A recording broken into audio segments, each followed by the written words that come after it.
Hello everyone, welcome to my channel. Before watching this video, don't forget to like, comment, and subscribe. Now let's start this video.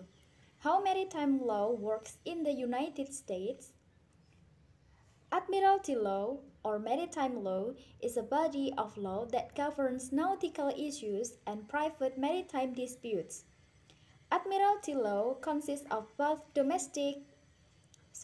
Admiralty law consists of both domestic law on maritime activities and private international law governing the relationship between private parties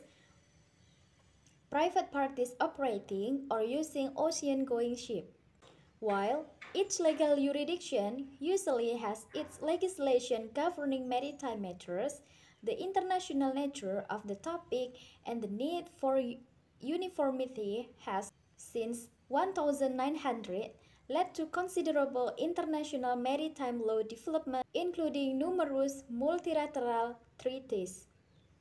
We can use the term of maritime law and admiralty law interchangeably. The maritime law of the United States is different in several interesting aspects from that of the other leading maritime nations. The history and nature of these differences have been frequently examined, but many important changes have occurred as the law grows and changes under the impetus of our great new American maritime activity. It is therefore opportune to re-examine some of the more important points, and especially those which have developed and changed during the past 20 or 30 years. Maritime or admiralty lawyers are specialized lawyers that provide legal counsel and representation to those involved in the business of shipping and its related areas. The maritime law covers many topics. These include: first, right of seamen, longshoremen, and passengers; second, collisions and elisions; third, responsibility for cargo loss and or damage; fourth, bill of lading disputes; fifth, marine pollution; sixth, charter party law; seven, towage and pilotage; eight, maritime liens and attachment; 9. Marine insurance disputes; 10. General average; and 11. Salvage and fines, among other topics. Maritime law used to apply only to American waters within the ebb and flow of the tide. However, it now covers any waters navigable within the United States for interstate or foreign commerce. Admiralty jurisdiction also includes some maritime matters not involving interstate commerce, for example, recreational boating. The courts of United States and Congress strive to create a uniform body of maritime law. The United States federal courts have original jurisdiction over admiralty and maritime claims. It arises out of Article 3, Section 2 of the United States Constitution. Therefore, maritime cases are primarily heard in the federal courts, and the federal maritime law applies. The strong revival of shipping, both under the American flag and under 40 or 50 foreign flags, might give this survey a practical value. The development of admiralty jurisdiction and maritime law has been the subject of many studies by note. American legal authors and its history has been traced by learned judges in their opinions. Earliest was Judge B, who presided over the federal court in Charleston, South Carolina in the years 1790 until 1812. His opinions carefully state the European source from which he derived the principle. Maritime law in the United States developed from English maritime law and the maritime laws of other or older seafaring nations. It is an old body of law dating back to the earliest days of navigation and commerce. Maritime law is created in different ways. First, maritime law is created by judicial opinions rendered by the federal courts. These cases are not only binding upon the parties, but also establish a common or general maritime law that acts as a judicial precedent for all cases to follow. Second, maritime law is also created by legislation routinely at the federal level by United States Congress. For example, the United States Carriage of Goods by Sea Act and the Jones Act. Third, maritime law is also created via international conventions, for example, the Civil Liability Convention, which is an international convention concerning liabilities arising out of marine pollution caused by a ship.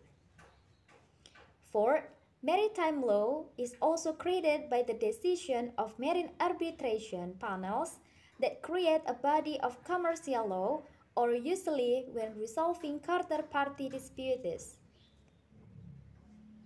Maritime law is different from the law of the sea. Maritime law is a private body. Maritime law is a private body of law primarily governing the relationships between people and companies. It is the body of law that governs the shipping business. The law of the sea is a body of public international law. It is the body of law that primarily regulates the relationship between nations. It addresses crucial questions that concern a nation's sovereignty over its territorial sea and economic zones, the freedom of the sea, the law of piracy, among many other topics.